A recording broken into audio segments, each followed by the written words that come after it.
issue most worrying the British people today: the cost of energy. People will have seen the horrors of Putin's illegal invasion of Ukraine. They will have heard reports that their already expensive energy bills could reach as high as £6,500 next year. Mr. Speaker, we were never going to let this happen. My right honourable friend, the Prime Minister, has acted with great speed to announce one of the most significant interventions the British state has ever made. People need to know that help is coming, and help is indeed coming. We're taking 3 steps to support families and businesses with the cost of energy.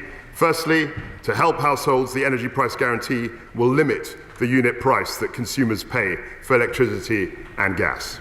This means that for the next 2 years, the typical annual household bill will be £2,500. For a typical household, that is a saving of at least £1,000 a year based on current prices. We are continuing our existing plans to give all households £400 off bills this winter. So taken together, Mr. Speaker, we are cutting everyone's energy bills by an expected £1,400 this year, and millions of the most vulnerable households will receive additional payments, taking their total savings this year to £2,200. Secondly, as well as helping people, we need to support the businesses who employ them. The Energy Bill Relief Scheme will reduce wholesale gas and electricity prices for all UK businesses, charities and the public sector, such as schools and hospitals. This will provide a price guarantee equivalent to the one provided for households for all businesses across the country. Thirdly, energy prices are extremely volatile, rising and falling erratically every hour. This creates real risks to energy firms who are otherwise viable businesses. Those firms help supply the essential energy needed by households and businesses. So to support the market, we are announcing the Energy Markets Financing Scheme. Delivered with the Bank of England, this scheme will provide a 100% guarantee for commercial banks to offer emergency liquidity to energy traders. Mr. Speaker, the consensus amongst independent forecasters is that the government's energy plan will reduce peak inflation by around 5 percentage points. It will reduce the cost of servicing index-linked government debt and lower wider cost of living pressures. And it will help millions of people and businesses right across the country with the cost of energy. Let no one doubt, Mr. Speaker, that during the worst energy crisis in generations, this government is on the side of the British people. The Bank of England are taking further steps to control inflation, acting again only yesterday. And I can assure the House that this government considers the Bank of England's independence to be sacrosanct. And we remain closely coordinated with the Governor and myself, speaking twice a week. But, Mr. Speaker, high energy costs are not the only challenge confronting this country. Growth is not as high as it should be. This has made it harder to pay for public services, requiring taxes to rise. In turn, higher taxes on capital, higher taxes on labour have lowered returns on investment and work, reducing economic incentives and hampering growth still further. This cycle has led to the tax burden being forecast to reach the highest levels since the late 1940s, before even Her late Majesty acceded to the throne. We are determined, Mr. Speaker, to break that cycle. We need a new approach for a new era, focused on growth. Our aim over the medium term is to reach a trend rate of growth of 2.5%. And our plan, Mr. Speaker, is to expand the supply side of the economy through tax incentives and reform. That is how we will deliver higher wages, greater opportunities, and crucially, Mr. Speaker, fund public services now and into the future. That is how we will compete successfully with dynamic economies around the world. And that is how, Mr. Speaker, we will turn this vicious cycle of stagnation into a virtuous cycle of growth. So, as a government, we will focus on growth, even where that means taking difficult decisions. Now, none of this is going to happen overnight, but today But today we are publishing our growth plan. Today we are publishing our growth plan that sets out a new approach for this new era built around three central priorities: reforming the supply side of the economy, maintaining a responsible approach to public finance, and cutting taxes to boost growth. Mr. Speaker, the UK today has the second lowest debt to GDP ratio of any G7 country. In due course, we will publish a medium-term fiscal plan setting out our responsible fiscal approach more fully, including how we plan to reduce debt as a percentage of GDP over the medium term. And the OBR, Mr. Speaker, will publish a full economic and fiscal forecast before the end of the year, with a second to follow in the new year. Fiscal responsibility remains essential for economic confidence, and it is a path we are committed to. Today we are publishing costings of all the measures the government has taken, and those costings will be incorporated into the OBR's forecast in the usual way. The House should note that the estimated costs of our energy plans are particularly uncertain given volatile energy prices, but based on recent prices, the total cost of the energy package for the 6 months from October is expected to be around £60 billion. We expect the cost to come down as we negotiate new long-term energy contracts with suppliers. And in the context of a global energy crisis, Mr. Speaker, it is entirely appropriate for the government to use our borrowing powers to fund temporary measures in order to support families and businesses. That's exactly what we did during the COVID-19 pandemic. A sizable intervention was right then, and it is right now. The price, the heavy price of inaction, would have been far greater than the cost of these schemes. Mr. Speaker, we are at the beginning of a new era, and as we contemplate, that's right, a new era, and as we contemplate this new era, we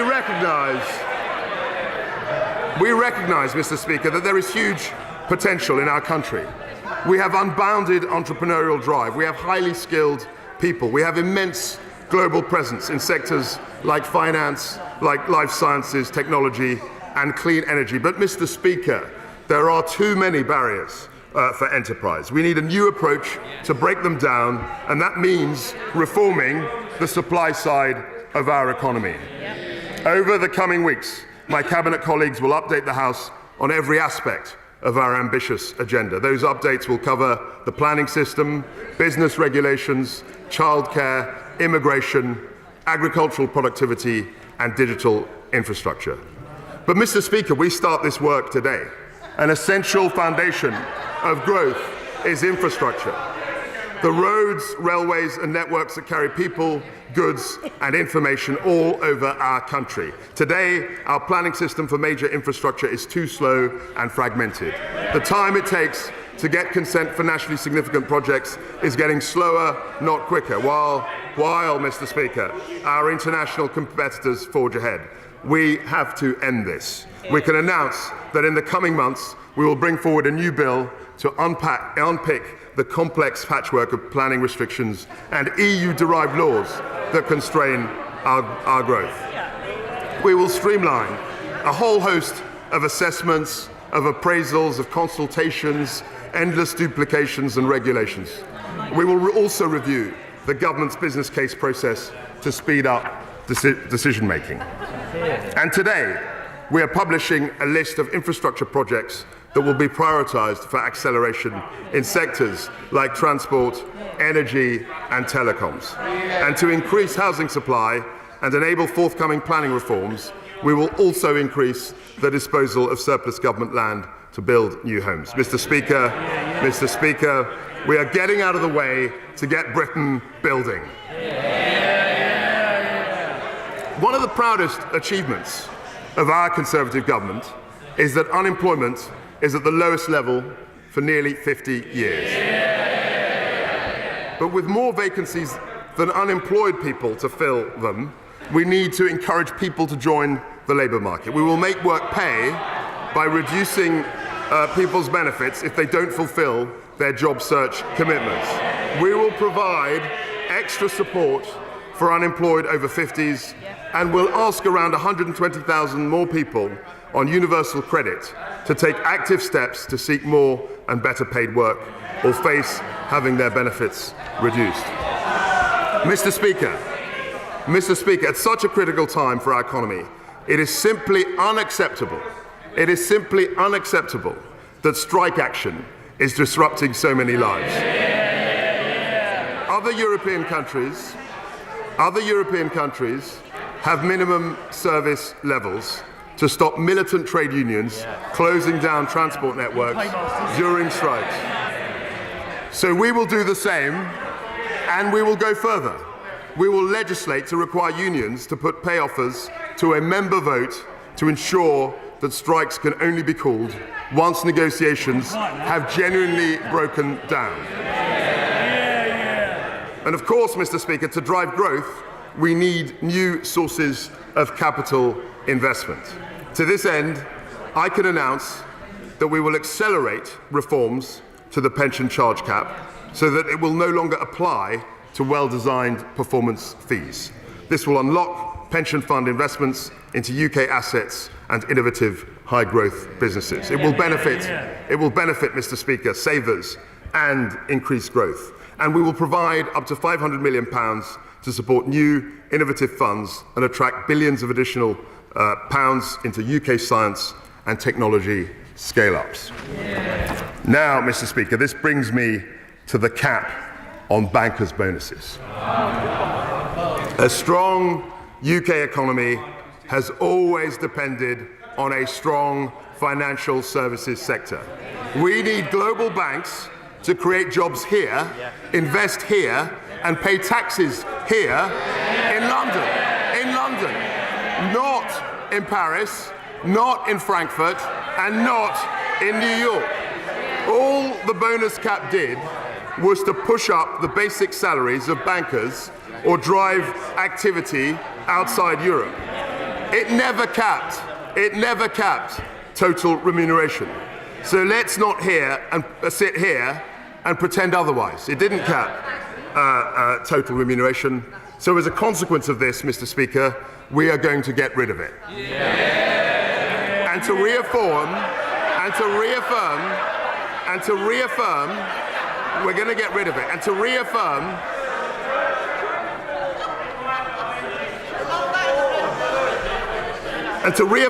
the UK's status as the world's financial services centre, I will set out an ambitious package of regulatory reforms later in the autumn. But, Mr. Speaker, to support growth right across the country, we need to go further with targeted action in local areas. So today, I can announce the creation of new investment zones. We will liberalise planning rules in specified agreed sites, releasing land and accelerating development. And, Mr. Speaker, we will cut taxes for businesses in designated tax reliefs for structures and buildings, and 100% tax relief on qualifying investments in plants and machinery. On purchases of land and buildings for commercial or new residential development, there will be no stamp duty to pay whatsoever. On newly occupied business premises, there will be no business rates to pay whatsoever. And if a business hires a new employee in the tax site, then on the first £50,000 they earn, the employer will pay no national insurance whatsoever. That is an unprecedented set of tax incentives for business, Mr. Speaker, to invest, to build, and to create jobs right across the country.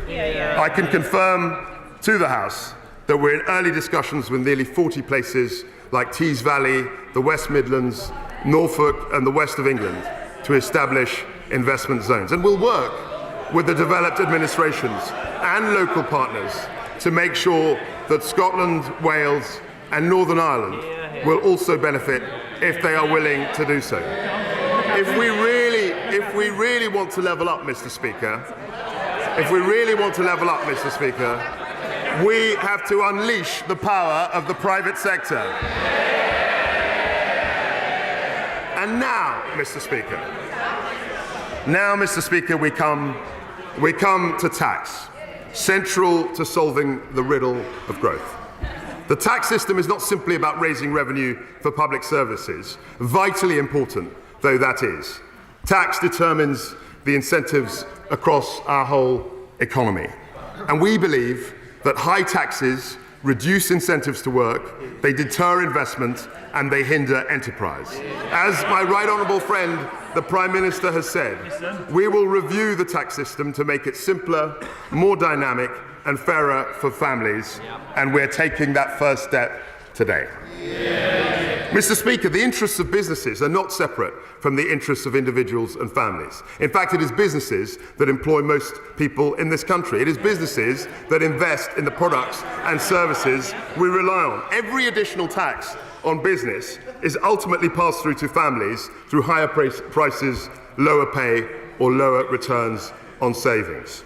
So I can therefore confirm that next year's planned increase in corporation tax will be cancelled. The corporation tax rate will not rise to 25%. It will remain at 19%, and we will have the lowest rate of corporation tax in the G20.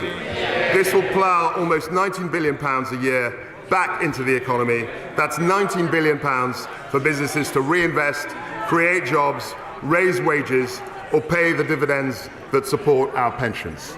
I've already taken steps elsewhere in this statement to support financial services, so the bank surcharge will remain at 8%.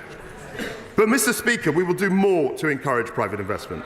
The annual investment allowance, which gives 100% tax relief on investments in plant and machinery, will not fall to £200,000 as planned. It will remain at £1 million, and it will do so permanently.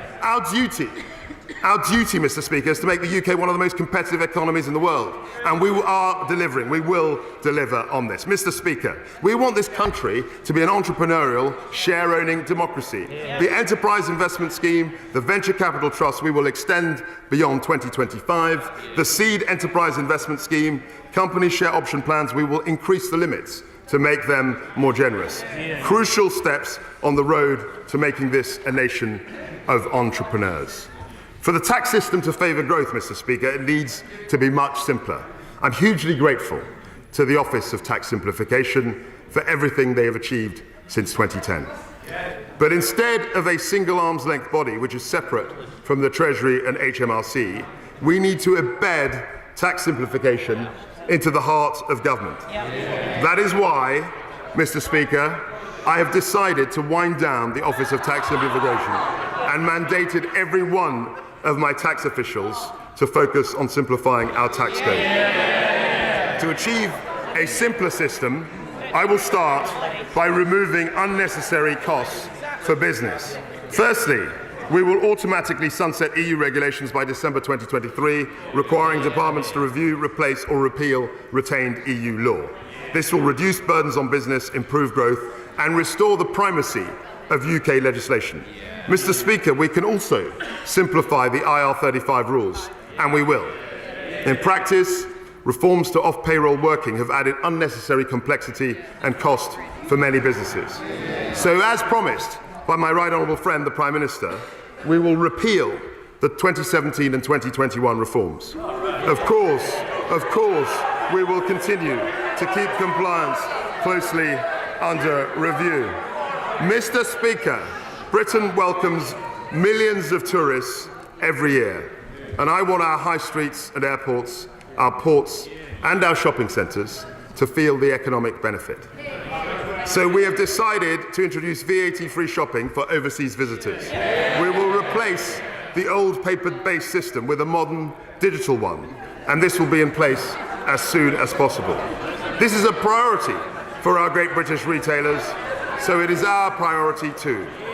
Our drive to modernise also extends to alcohol duties. I have listened to industry concerns about the ongoing reforms. I will therefore introduce an 18-month transitional measure for wine duty.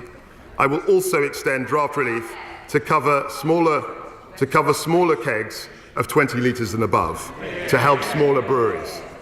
And at this difficult time, we are not going to let alcohol duty rates rise in line with RPI.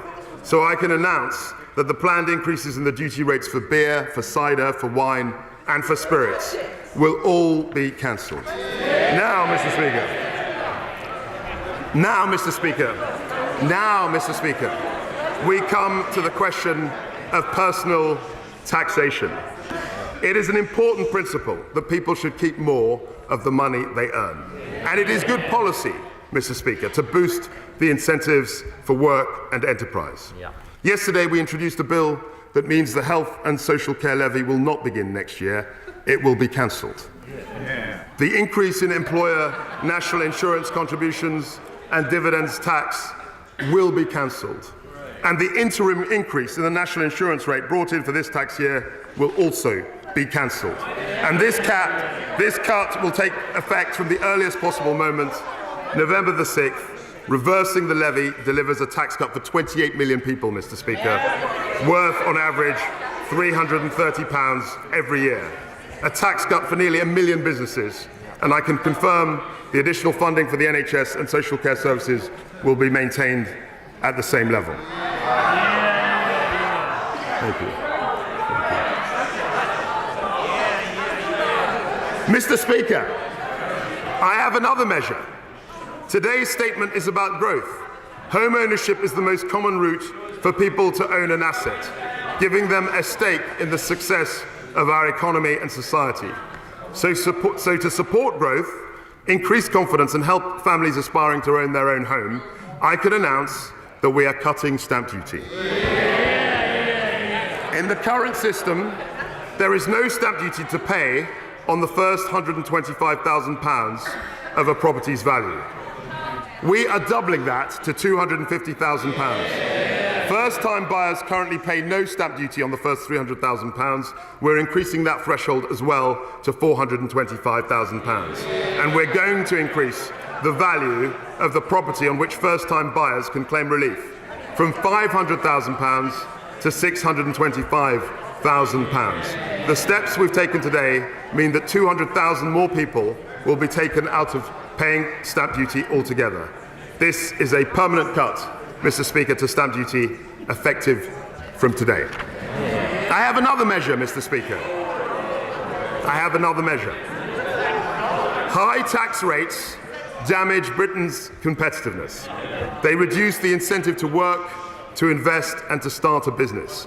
And the higher the tax, the more ways people seek to avoid them, or work elsewhere, or simply work less, rather than putting their time and effort to more creative and productive ends. Take the additional rate of income tax. At 45%, it is currently higher than the headline top rate in G7 countries like the US and Italy. And it is even higher than social democracies like Norway. But I'm not going to cut the additional rate of tax today, Mr. Speaker. I'm going to abolish it altogether. From April the 23rd, we will have a single higher rate of income tax of 40%. This will simplify the tax system and make Britain more competitive. It will reward enterprise and work. It will incentivize growth. It will benefit the whole economy and the whole country. And Mr. Speaker,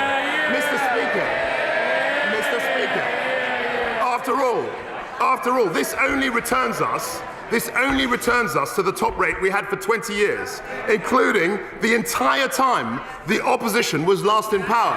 By 1 month. And that's not all. I can announce today that we will cut the basic rate of income tax to 19 pence in April 2023, 1 year early. That means a tax cut for over 31 million people in just a few months' time. This means that we will have one of the most competitive and pro-growth income tax systems in the world. Mr. Speaker, for too long in this country, we've indulged in a fight over redistribution. Now we need to focus on growth, not just how we tax and spend. We won't apologise for managing the economy in a way that increases prosperity and living standards. Our entire focus is on making Britain more globally competitive, not losing out to our competitors abroad. The Prime Minister promised that we would be a tax-cutting government. Today, we have cut stamp duty, we have allowed businesses to keep more of their own money to invest, to innovate and to grow. We have cut income tax and national insurance for millions of workers. We are securing our place in a fiercely competitive global economy with lower rates of corporation tax and lower rates of personal tax. We promised to prioritise growth, Mr. Speaker. We promised a new approach for a new era. We promised to release the enormous potential of this country. Our growth plan has delivered all those promises and more, Mr. Speaker, and I commend it to the House.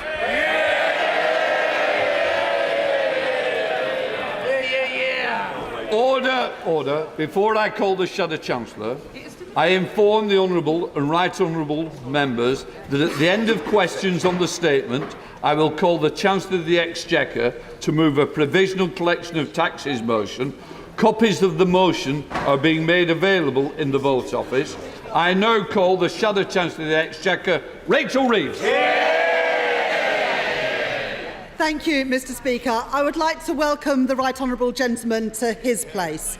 Can I thank the Chancellor on his comprehensive demolition of the record of the last 12 years. Their record, their failure, their vicious circle of stagnation.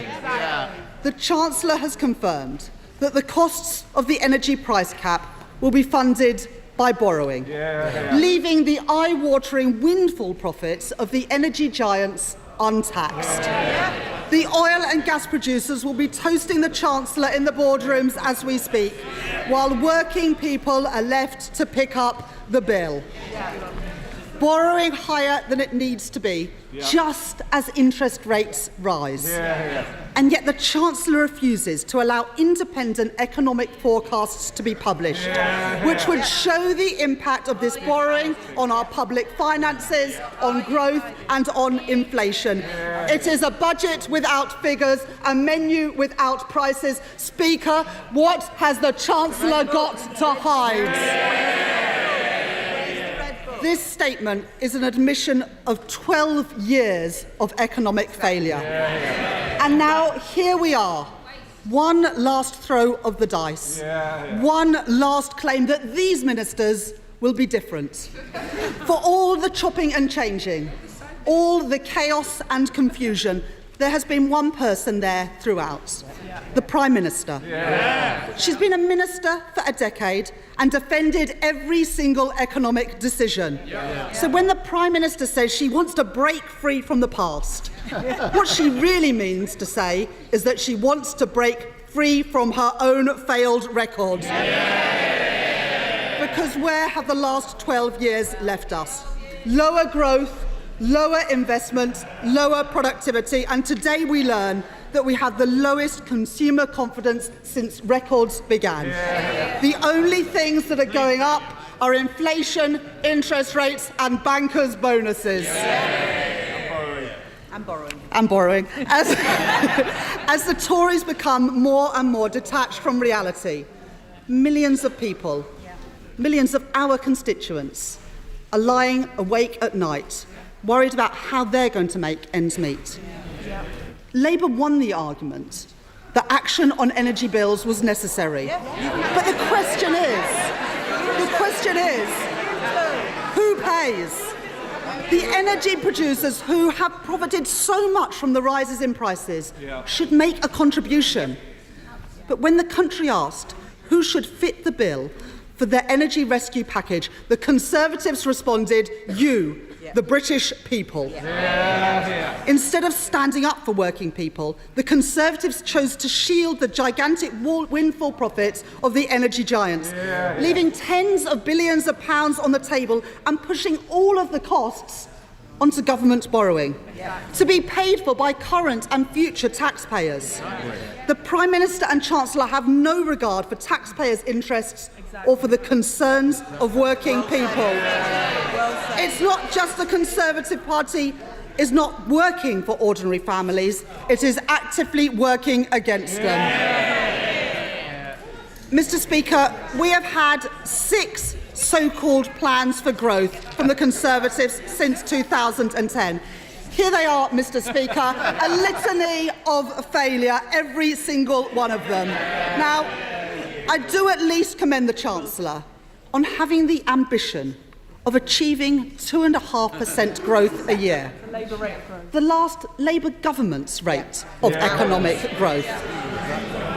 But to achieve that sort of growth, and for that sort of growth to be sustainable, you need a credible plan. And the truth is that this government does not have one. The Prime Minister and Chancellor are like two desperate gamblers in a casino chasing a losing run. The argument peddled by the Chancellor today isn't a great new idea or a game changer, as the Minister said, as much as he'd like us to think so. What this plan adds up to is to keep corporation tax where it is today and take national insurance contributions back to where they were in March. Some new plan. And it's all based on an outdated ideology that says if we simply reward those who are already wealthy, the whole of society will benefit. They've decided to replace levelling up with trickle down. As President Biden said this week, he is sick and tired of trickle-down economics. And he is right to be. It is discredited, it is inadequate, and it will not unleash the wave of investment that we need. Mr. Speaker, it is not just those on this side of the House who have these concerns. The Right Honourable Member for Surrey Heath described the Prime Minister's economic plans as taking a holiday from reality. The Right Honourable Member for Richmond, that was 2 Chancellors ago, was perhaps too honest with his party. He said, "We have tried having a low corporation tax as a means of getting business to invest, but that it has not worked." Now, the new Chancellor and the new Prime Minister used to agree with that. Indeed, they voted for it. Labour supported it too. Members opposite might have changed their minds, but we have not. Because the evidence shows that low rates of corporation tax are not the best way to boost investment and productivity. And the Tories' own record shows that. Britain has the lowest headline rate of corporation tax in the G7, but we also have the lowest rate of business investment in the G7. That's why Labour would do what businesses are actually asking for, using targeted investment allowances to boost productivity and growth, and scrapping outdated and unfair business rates that harm our high streets and small businesses, replacing them with a system that's fit for the 21st century. And what about their other policies?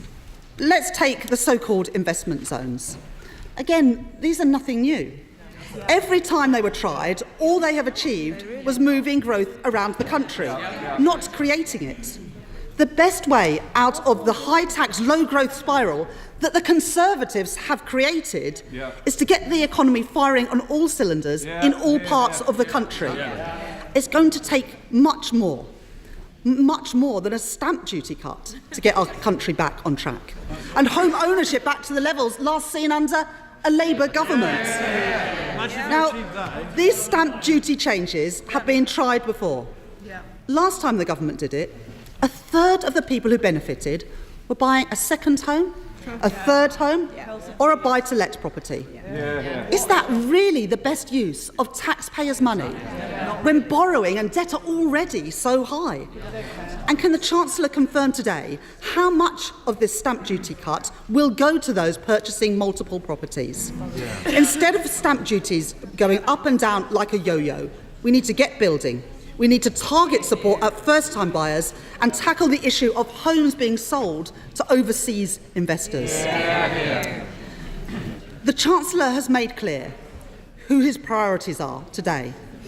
Not a plan for growth, a plan to reward the already wealthy, a return to the trickle-down of the past, back to the future, not a brave new era.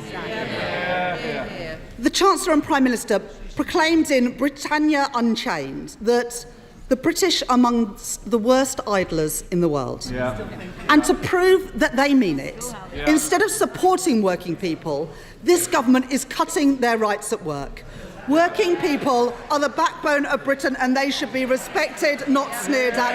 Labour will always stand up for their rights. Mr. Speaker, the Chancellor has in effect today admitted he has broken his own fiscal rules. This is now the 10th time that the Tories have broken their own fiscal rules. Something I'm sure that the Office for Budget Responsibility would have confirmed if they had been allowed to publish their forecasts today.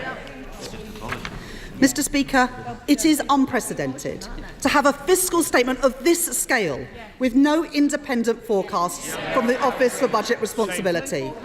Never has a government borrowed so much and explained so little. Economic institutions matter, yet this government has undermined the Bank of England, sacked the respected Permanent Secretary at the Treasury and silenced the Office for Budget Responsibility. This is no way to build confidence. This is no way to build economic growth. Mr. Speaker, Labour believes in wealth creation. We will always support enterprise, creativity and hard work. We want British business to grow, to be successful and to contribute to our country's prosperity. What we don't believe, as the Chancellor and Prime Minister do, is that British workers are idlers. We understand that it is the workers who turn up every day to make a great product at a factory or deliver a great service in the store who generate growth. It is the teachers giving the young people the skills they need, the doctors and nurses keeping people well, the entrepreneur taking a personal risk to start a new business.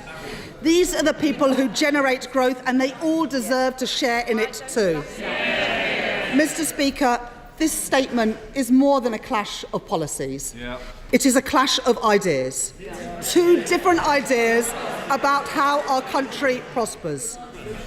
If you are a pensioner worried about the cost of living, a working family see your mortgage rate going up, a small business whose costs are spiralling, the government's announcements today do little to reassure them.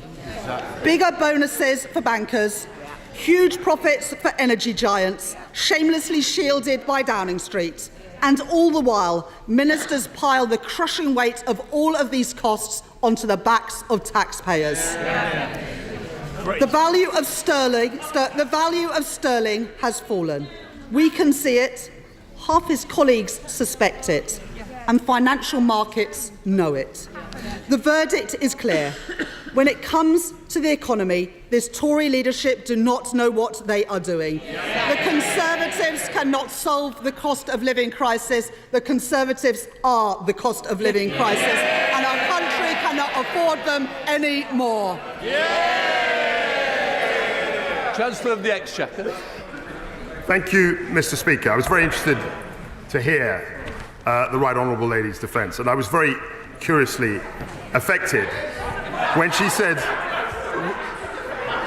that Labour believes in wealth creation.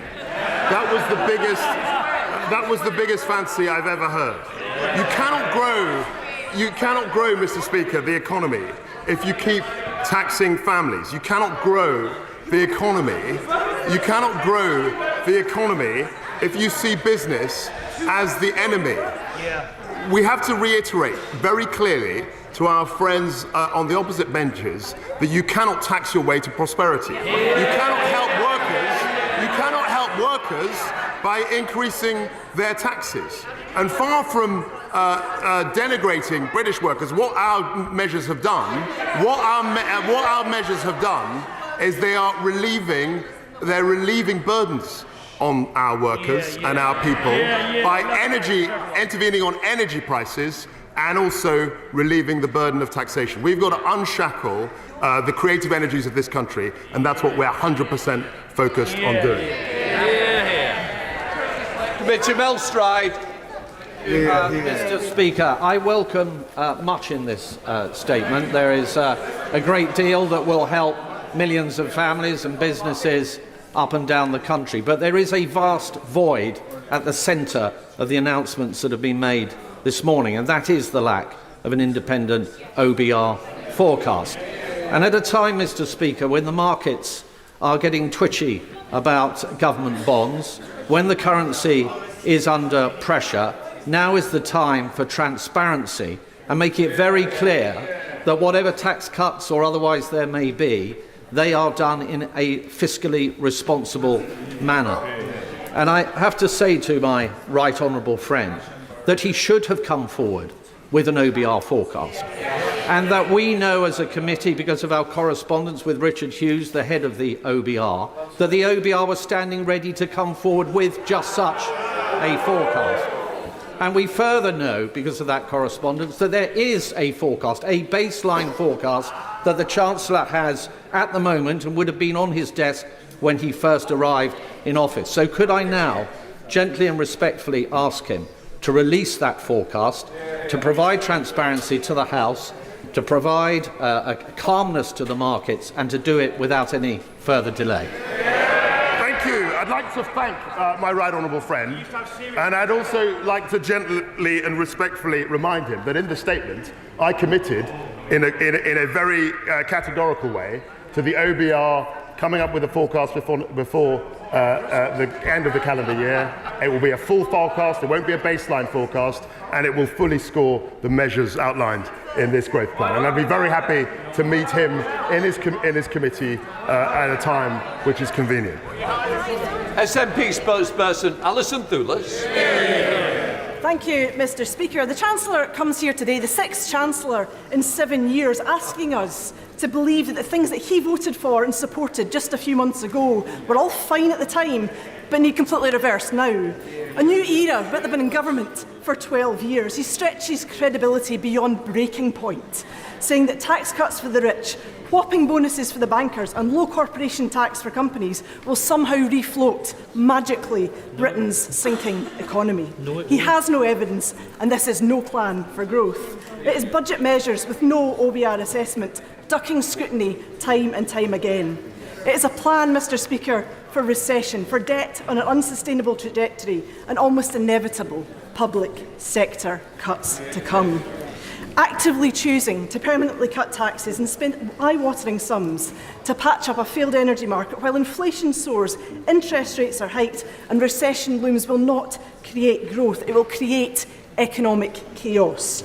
Nothing he has said today will provide any reassurance and give hope to ordinary people, folks struggling to get by in broken Britain. Families unable to put food on the table and heat their homes, punished by the Tory benefit cap and the two-child limit. These policies are driving up child poverty, and the Chancellor should be scrapping them, not the bankers' bonus cap. Indebted households already struggling to pay their mortgages in debt. A stamp duty cut is not going to help, it's going to overheat that housing market even more. Mr. Speaker, disabled people and carers are terrified the electricity will run out. Pensioners are scared to turn on the heating. The energy price cap should not go up. It's already too high, and people must get more help now. Asylum seekers and people stuck on no recourse to public funds are forced to get by on a pittance, and there was nothing whatsoever for them from this Chancellor. Mr. Speaker, community organisations like Glasgow Central Mosque face additional energy bills of hundreds of thousands of pounds, which as a charity they just cannot afford. People depend on community organisations like the mosque, and they are being asked to be on the front line this winter. Even with the 6-month reprieve in energy prices, these bills will not go away. Would the Chancellor have the mosque close their elderly daycare service, or the counselling provision, the mother and toddler group, the poverty reduction work, or the vaccination centre that's been running in the community hall? These are very real choices communities are already having to make. The businesses I've been listening to over the past months are incredibly worried for the future. They were already facing severe pressure through supply chain costs, input costs, labour costs, COVID debts and Brexit woes before energy prices soared. Now they don't know how they will survive. 6 months will go by in a flash, and the question remains, what then? What then from the Chancellor? Companies can't wish away these bills. The eye-wateringly unaffordable contracts they are being forced to sign right now. What happens to those businesses who just miss the arbitrary cut-off? And what of the increase in standing charges, which we already know are disproportionately high in Scotland? Mr. Speaker, Scotland is an energy-rich country, but we don't have the power. Scotland's renewables sector is booming, but in off-gas grid rural Scotland, surrounded by the wind turbines generating clean green energy, people are having to spend an absolute fortune in heating oil. In Argyll and Bute, in Angus, the Highlands and Islands and across our rural communities, household fees increases of over 230% in the past 2 years alone. The UK Government's offer of £100 is nothing short of an insult as people turn to credit cards to fill up their fuel tanks. The Scottish Government is doing all in its power to support people through this crisis, strengthening the safety net by increasing the Scottish Child payment to £25 a week, doubling the Fuel Insecurity Fund to £20 million and freezing rents because renters are also facing pressures. We have the highest rate of the real living wage in Scotland. We've invested in tackling fuel poverty and energy efficiency, but we could do so much more with more budget and more powers. At the back of the Blue Book today, still no carbon capture and storage for the north east of Scotland, a game changer for renewables in Scotland. Where is that in the Chancellor's plans? Nowhere again. We could have growth by investing in skills, in net zero and productivity. The Chancellor's plans will not do this. Mr. Speaker, people don't freeze to death in our Nordic neighbours, and people there are not living in one of the most unequal countries in the world, and it's only getting worse. This right-wing, Thatcher cosplaying shambles of a government is making choices that they will never feel the consequences of. Mr. Speaker, I beg of this Chancellor to listen to those on the edge, those who are desperately looking right now to him for a lifeline, but no one should have to beg for a decent standard of living. The people of Scotland see a Scottish Government doing their best to mitigate the worst, but stymied by the broken politics of this union and this economic madness we heard from the Chancellor today. Scotland is looking for a different path, Mr. Speaker. Scotland needs independence. What Scotland doesn't need is reheated socialism from the SNP. She mentioned energy. And I'm always staggered when people in her party mention energy and they don't countenance nuclear power. Nuclear power is a great, clean form of energy. And while we speak about energy, she will know that we have indeed listened. We have implemented a limit to energy prices. My right honourable friend, the Prime Minister, who's no longer in her place, made the engagement within 2 days of taking office, and it's something which I'm very proud of, and we've also extended it to supporting businesses. In fairness, the spokesman for the SNP was heard in silence by members on this side. I certainly expect the answer to be heard in silence, and especially as it affects the constituencies concerned. Chancellor of the Exchequer. And I was very surprised to hear her mention energy, given the SNP's appalling record in that regard. I'm very open to her ideas, but I would very much recommend that she pursues nuclear power, which has got a great tradition in Scotland. John Glenn. Mr. Speaker, I very much welcome the aspirations for growth, and all governments, all Conservative chancellors should have their minds focused on sustainable growth. I welcome the measures on EIS and SEIS which were planned. I note the economic logic behind the banker's bonus cap change. But what I would say is that in my 4.5 years as City Minister, the biggest concern that banks had was for the overall tax burden, and I would urge him to keep a focus on the global competitiveness of that. But the final point I would like to make is, in an era of grave uncertainty around inflation, there is a clear concern in the markets around the irreconcilable realities of monetary tightening at the same time as fiscal loosening. And I would welcome the Chancellor's observations and reassurance to the markets at this time. In terms of the 2 points he made, he's absolutely right to say bankers are concerned about the overall tax burden. And that's why many of the bankers in the City of London are going to Paris, because they're paying 30% tax there. That's a legitimate thing, and that's why we've reduced tax levels. With respect to monetary and fiscal policy, he will know that monetary policy is the responsibility of the bank, and monetary policy is targeted on inflation, and the fiscal policy that fiscal course that we've charted has absorbed two exogenous shocks in the form of COVID-19 and the Russian invasion of Ukraine, and it is entirely appropriate in both those circumstances to have a looser fiscal policy to steer our path through those shocks. There's entire logic to those positions. Dame Angela Riedel.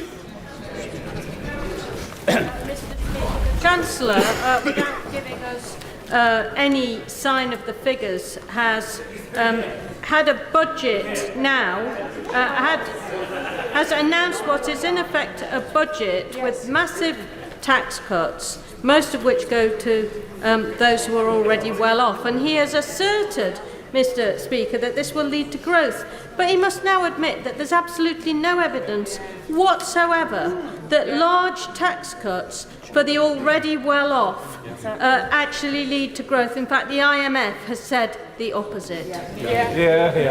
In response to that, I would say that there is plenty of evidence that high tax, high regulation socialism leads to a complete disaster as far as economic outcomes are concerned.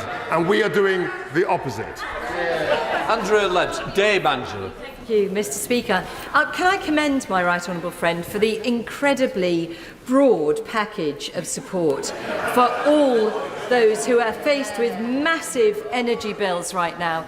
And does he share my concern that members opposite are talking down the size of that package, and that in itself is causing grave concern amongst pensioners and families who are not therefore understanding that actually help is on its way and that the government has sought to deal with that very grave concern? I'm very grateful to my right honourable friend for pointing out that the scale of the intervention is unprecedented and millions of people and businesses will be helped by what the government is doing. I'd like to thank her very much for that. John MacDonald.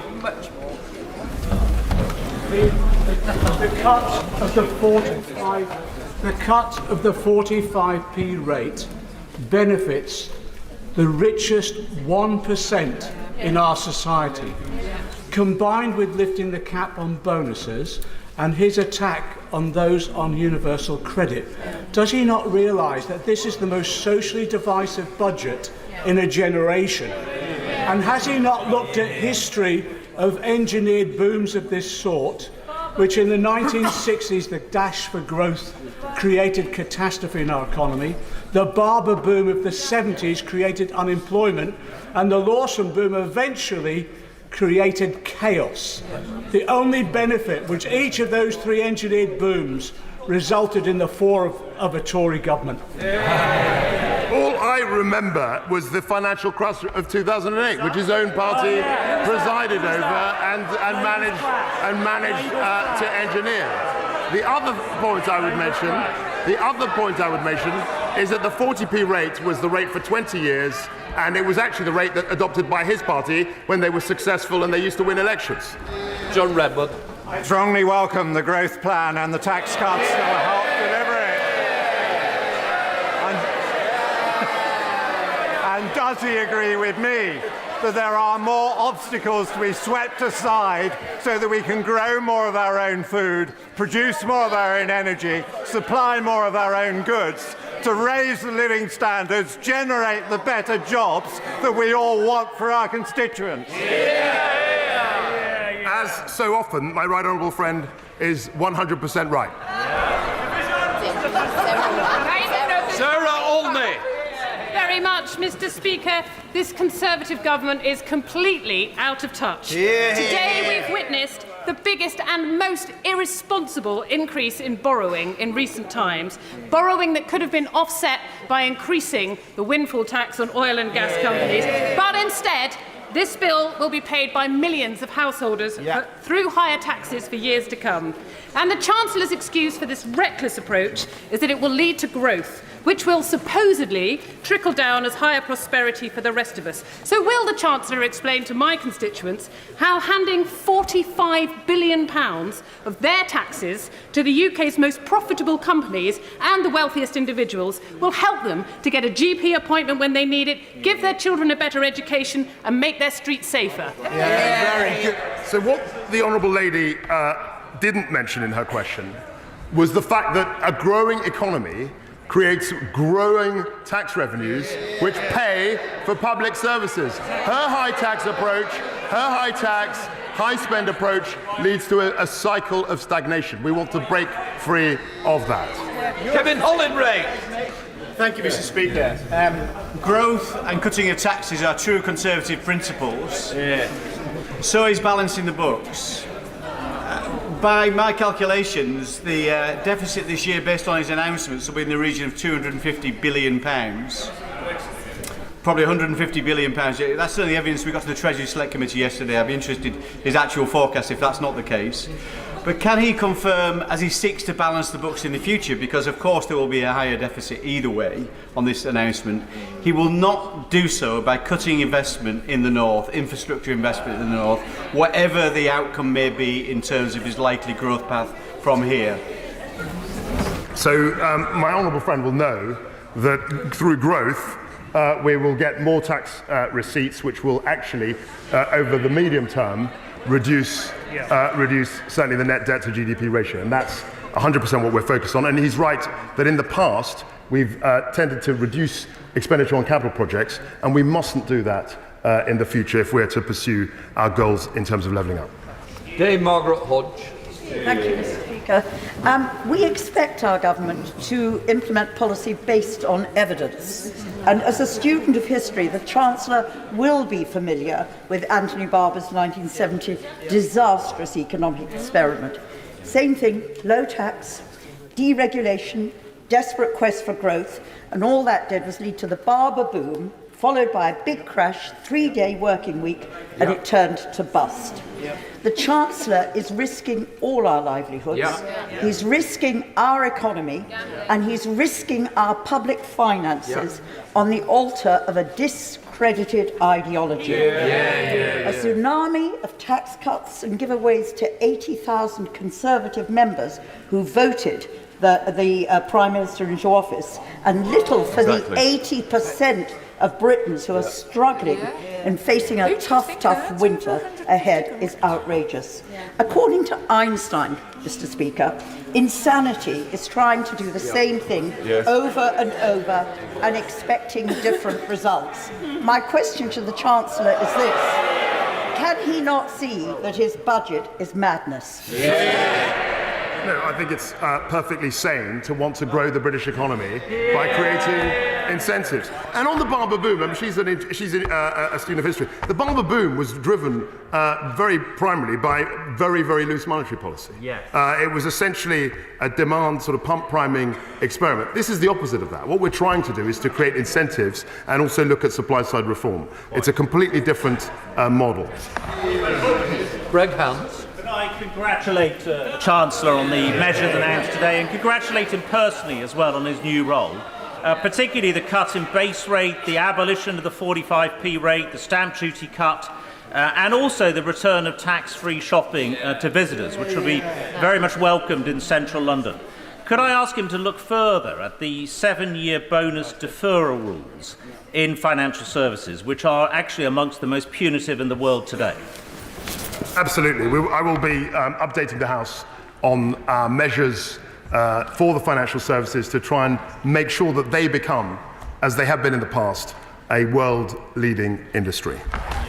Sammy Wilson. I think many people will be astounded at the reaction there has been today at the Chancellor's proposal to increase economic growth in the United Kingdom, which will increase standard of living, increase employment, help to raise revenue for public services and reduce the national debt. I only hope that the Brexit freedoms that he's talking about, once we are free of the Northern Ireland Protocol, will lead to investment zones and regulatory reform in Northern Ireland. But would the Chancellor consider two things to help working families? First of all, as far as childcare tax-free allowances are concerned, which would be an immense help for working families, would he consider an increase in that? And since 2/3 of people in Northern Ireland rely on home heating oil, would he accept that £100 of an increase when there's been a 300% increase in the price of heating oil is not acceptable?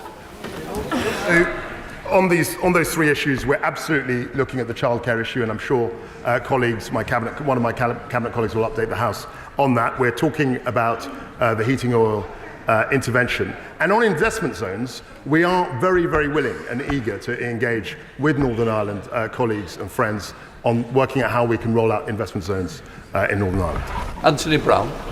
Thank you, Mr. Speaker. I strongly welcome this radical and generous package of measures to promote growth and provide support for households. And I also very much welcome the fact that we're positioning the Conservative Party as a low-tax party. And I join my colleagues in welcoming the cuts to income tax and corporation tax and various other taxes. I also particularly welcome the cut to the most economically damaging of all taxes, which is stamp duty, which is seen as reducing labour mobility, clogging up the housing market.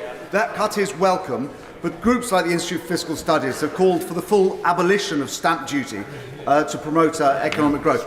Will my right honourable friend, the Chancellor, go even further and look at further cuts to stamp duty to reduce the economic damage it causes and the damage to households? My honourable friend, whose policy prescriptions are always very interesting and very valuable. I've only been in post 2.5 weeks, but I'd be very happy to discuss with him how we can simplify our tax system. Rushanara Ali. Thank you, Mr. Speaker. We know that inflation is way off target, and today's announcement of 45 billion worth of tax cuts is going to make that worse, forcing the Bank of England to have to consistently continue to raise mortgage rates, and that's going to hammer homeowners and mortgage holders.